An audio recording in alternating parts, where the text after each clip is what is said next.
que se inscreveram para esta plataforma Direitos Humanos e Saúde, a Associação contra a Exclusão e o Desenvolvimento, o Observatório para as Questões de Ética e Cidadania, a Associação Portuguesa para a Prevenção da Tortura e a Associação dos Médicos do Mundo.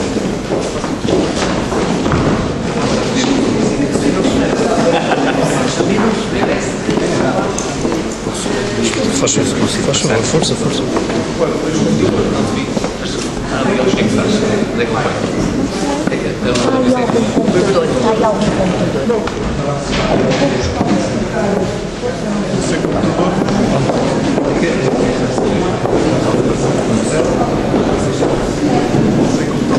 Não dá. Pois. Depois que eu estou emocionado, se eu não perguntaste? O senhor desceu. Depois disto, mas elas têm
senhora Forçada, Muito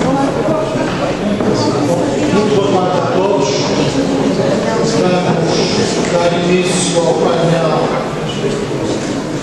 Direitos Humanos e Saúde. Eu queria, naturalmente, começar por agradecer o convite para estar.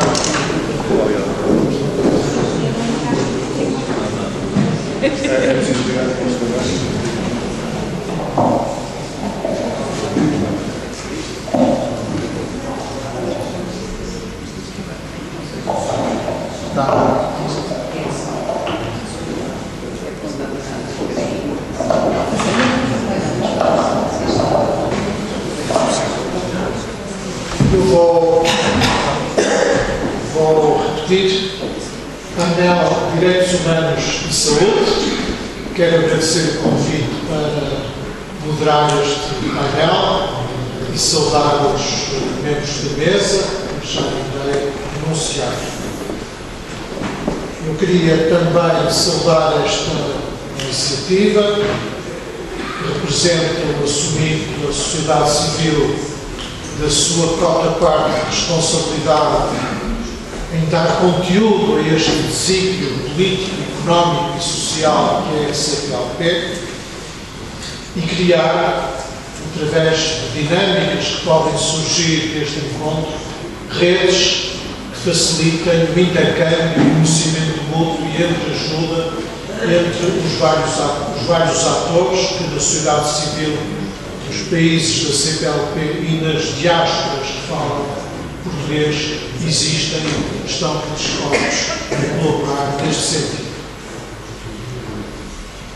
Nós temos neste painel dois tópicos, os direitos humanos e a saúde, e naturalmente a questão dos direitos humanos começa por se colocar no plano formal, na existência, no quadro jurídico ou constitucional de cada país, do primato da lei, do respeito pela separação dos poderes, pela transparência da atuação das instituições públicas, pela independência dos tribunais e pela adesão à Carta Universal dos Direitos Humanos, que foi adotada pelas Nações Unidas já no longínquo ano de 1949. Mas, para além deste plano jurídico formal, a questão dos direitos humanos coloca-se também em termos da existência das condições mínimas que significam a dignidade da pessoa humana.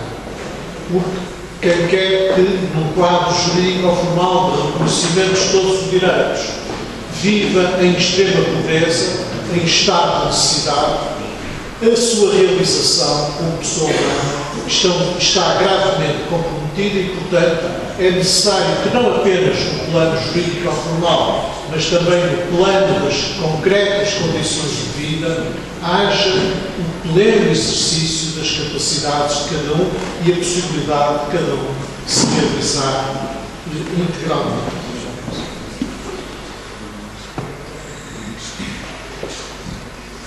É por isso que me parece que nesta perspectiva uma boa referência para avaliarmos como no quadro dos países da CPLP estamos a caminhar para objetivos de desenvolvimento e para patamares mais elevados, não só de concretização dos direitos humanos, mas também das condições de acesso à saúde, que olhemos para os objetivos do desenvolvimento do milénio, que foram estabelecidos pelas Nações Unidas em 2000 e com um horizonte já bastante próximo de 2015, e a análise do modo como em cada um dos países esses objetivos estão a ser atingidos, não só nos revela as condições estruturais, como as dinâmicas que em cada país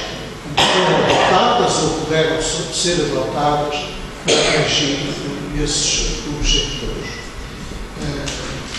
Recordo que a Fundação para o Desenvolvimento da Comunidade de Moçambique tem apresentado todos os anos nos encontros das fundações dos países de língua portuguesa, um relatório de progresso sobre o modo como os objetivos do milénio têm vindo a ser atingidos ou não nos países de língua portuguesa. E, focando-me agora mais na questão da saúde, eu gostava de recordar que dos 8 objetivos que foram fixados pelas Nações Unidas, 3 dizem especificamente respeito a questões de saúde. São os objetivos 4, 5 e 6. O primeiro, reduzir a mortalidade infantil, reduzir em 3/4 a mortalidade dos menores de 5 anos. O quinto, melhorar a saúde maternal, reduzir em 3/4 a mortalidade maternal e garantir o acesso universal à saúde reprodutiva. E o sexto, que é combater o HIV-Sida, a malária e outras doenças negligenciadas, com subjetivos como reverter o crescimento do HIV, o acesso universal ao tratamento do HIV e começar a reverter a malária e doenças negligenciadas, como é o caso da tuberculose. No quadro dos países da CPLP, os progressos nestes 8 objetivos são muito assimétricos, com 2 países com excelentes resultados, como o caso do Brasil e Cabo Verde, e uma tendência positiva que veio a ser contrariada pela crise que se desencadeou a partir de 2007 e que não só teve reflexo nesses países, como significou também cortes em programas de ajuda ao desenvolvimento por parte dos países desenvolvidos. E gostava também, porque fui convidado pelo arcebispo Desmond Tutu para ser um dos embaixadores do seu programa de IA, a saúde através das tecnologias de informação e comunicação, que o 8º objetivo do milénio é precisamente o de desenvolver parcerias com vista ao desenvolvimento e, em particular, desenvolver parcerias que utilizem as novas tecnologias, designadamente as tecnologias de informação e comunicação para o processo de desenvolvimento. E o IEL Program, lançado pelo arcebispo Desmond Tutu, visa precisamente contribuir para a utilização das tecnologias de comunicação, o telemóvel, a internet, para fazer chegar a saúde àqueles que estão mais distantes dos estabelecimentos hospitalares e dos médicos. O telemóvel é um excelente instrumento para passar mensagens de natureza preventiva e profilática. A leitura à distância de meios auxiliares de diagnóstico pode ser um grande contributo para permitir que quem está perto do doente possa beneficiar de contributos tecnológicos que estão, em termos físicos, a uma grande distância. Por isso, nos países em desenvolvimento, o uso das tecnologias disponíveis no campo da saúde pode significar progressos muito sensíveis. Temos na mesa a Associação contra a Exclusão pelo Desenvolvimento, representada por António Pedro Dores, a Associação Portuguesa para a Prevenção da Tortura, representada por Diana Andringa, e os Médicos do Mundo, representados por António Andrade. E eu ia dar a palavra à Diana Andringa para começar a sua intervenção. Muito obrigada. Eu começo por agradecer a possibilidade de aqui estar, agradeço ao Presidente da Mesa e cumprimento naturalmente todos, particularmente aos colegas de mesa, e tenho que fazer também um agradecimento, porque não era ele que devia aqui estar. Eu tenho que agradecer ao Mário Careiro, da APTT, que, tendo sido impedido de aqui estar por motivos profissionais, ter cedido os seus minutos de intervenção. É uma prova de confiança que eu espero não desmerecer. Já várias pessoas aqui disseram que que se classificaram como lusófonas, luso-angolanas, portugueses nascidos em Angola, angolanos. Eu começo por dizer que, nesse sentido, sou certamente lusófona, aliás, sou certamente lusófona porque falo português. É a língua que utilizo normalmente, nasci em Angola, mas não tenho uma noção da lusofonia tão idílica, talvez como aquela que aqui tenho estado a ouvir. Começa logo porque, como sou muito antiga, quando nasci, na portuguesa nascida em Angola, nasci portuguesa de segunda. E tenho para mim que isso diz muito sobre a lusofonia, sobre a tradição da lusofonia e sobre a tradição das relações entre os nossos povos. Gostava de vos apresentar, isto vos venho aqui falar por uma associação que se preocupa com a tortura e os maus tratos, os tratos degradantes dos cidadãos. Gostava de vos falar de algumas notícias de jornais que, a meu ver, nos devem interpelar. Por exemplo, li esta manhã no Público, provavelmente alguns de vocês também terão lido, que alguns polícias de São Paulo, no Brasil, foram presos e acusados de negligência depois de um programa jornalístico da TV Globo ter mostrado que eles tinham assistido, sem intervir, à execução de 2 jovens. Um de 14 anos, que foi alvejado 6 vezes, outro de 18, que foi alvejado 12 vezes. Mas a acusação de negligência talvez seja demasiado leve. É que alguém que estava ao telefone com um dos mortos diz ter ouvido os assassinos identificarem-se como polícias. Não pude deixar de recordar, quando li esta notícia, a investigação levada a cabo por um grande camarada meu, jornalista brasileiro, Caco Barcelos, que no livro que vos recomendo e está acessível na net, mostra como a Polícia de São Paulo, a conhecida Rota 66, Rota 66, diríamos nós, é luzeira e vezeira a executar jovens, acusando-os normalmente de serem delinquentes e terem resistido à polícia, alterando muitas vezes a cena do crime para que ela condiga com esta versão, e escamoteando o facto que este jornalista brasileiro demonstrou de que os mortos muitas vezes não têm qualquer cadastro e sucumbem, vítimas de tiros na nuca, provavelmente por serem demasiado rápidos a virar-se depois de terem alvejado a polícia e de forma tão hábil que não se encontram também vestígios de pólvora nas suas mãos. Não pude deixar de pensar também outros nomes.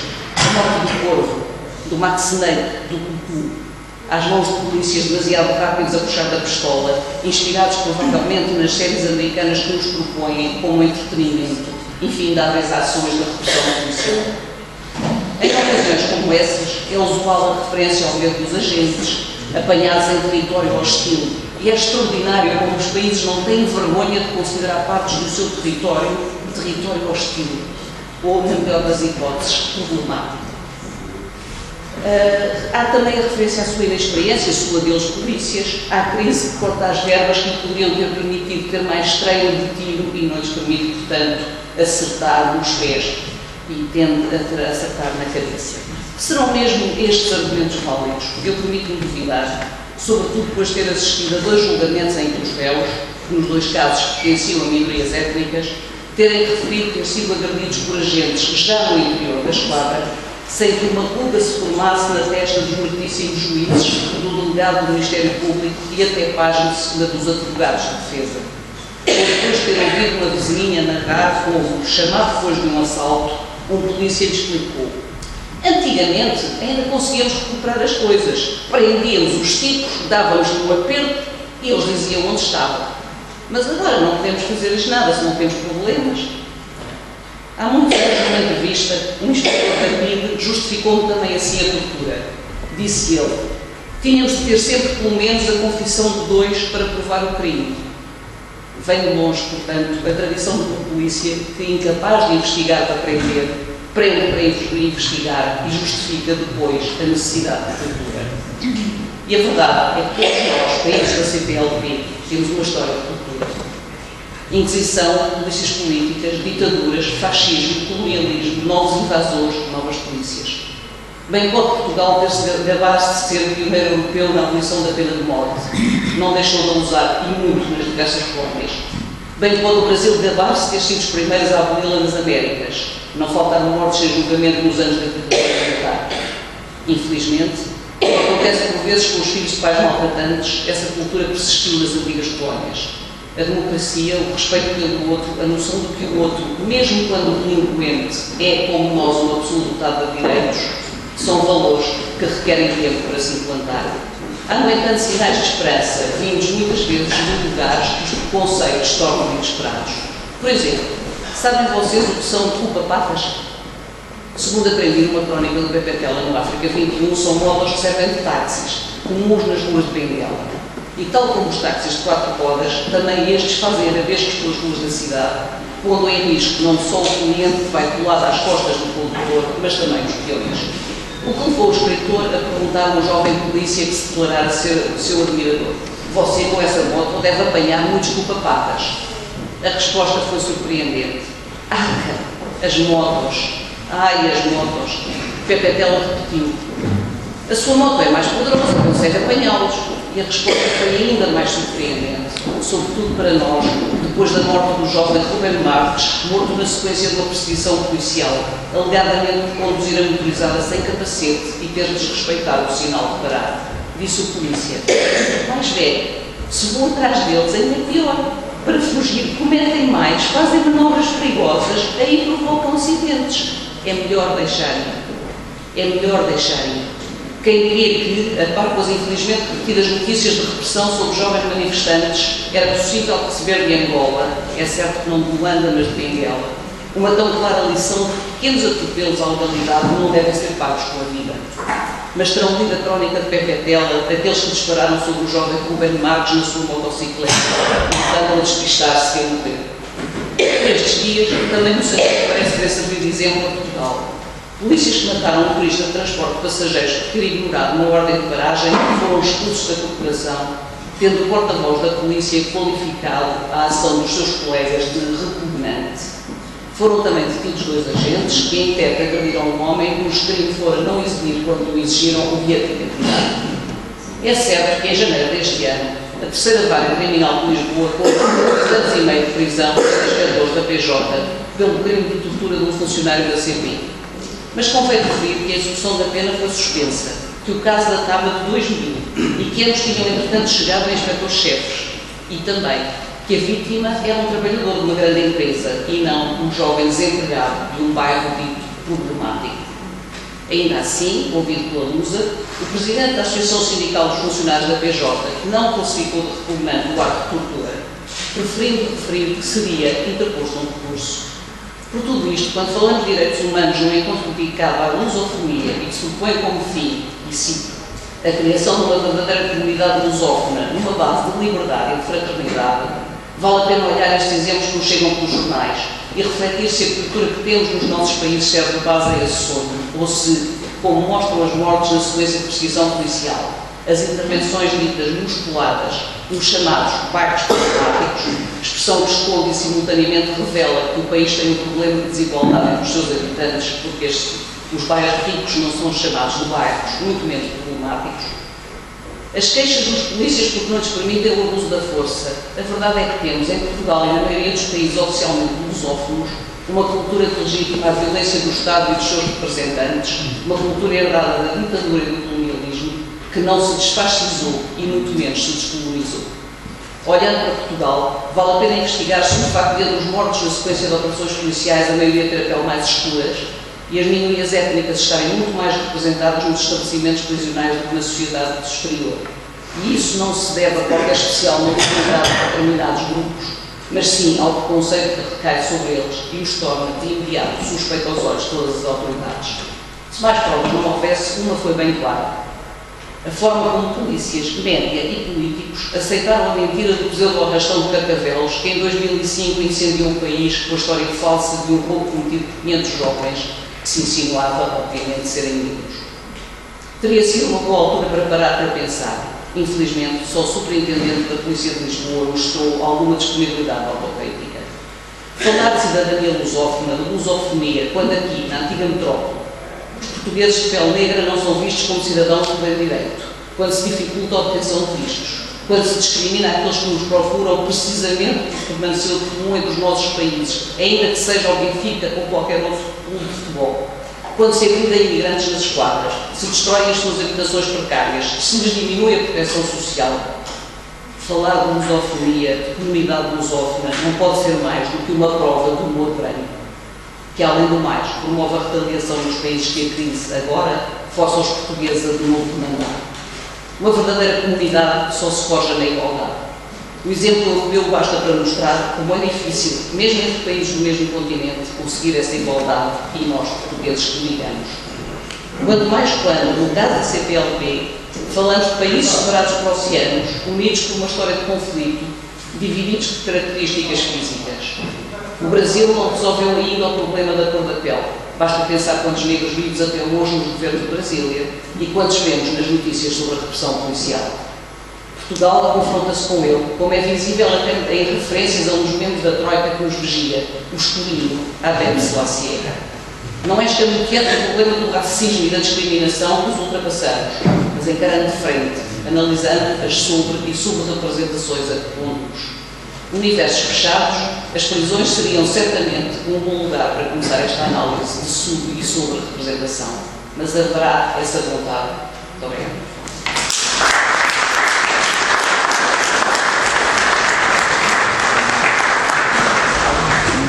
Obrigado. A Diana Trilha deu conteúdo à minha primeira proposição, o espaço que vai, o vazio que vai entre os direitos no plano jurídico formal e na realidade, citando aqui com a sua grande experiência de jornalista e a sua grande vivência humana, casos com que todos nós tivemos contacto pela leitura dos jornais ou pela audição da televisão e o longo caminho que há a percorrer para que os direitos formais se traduzam em direitos com conteúdo.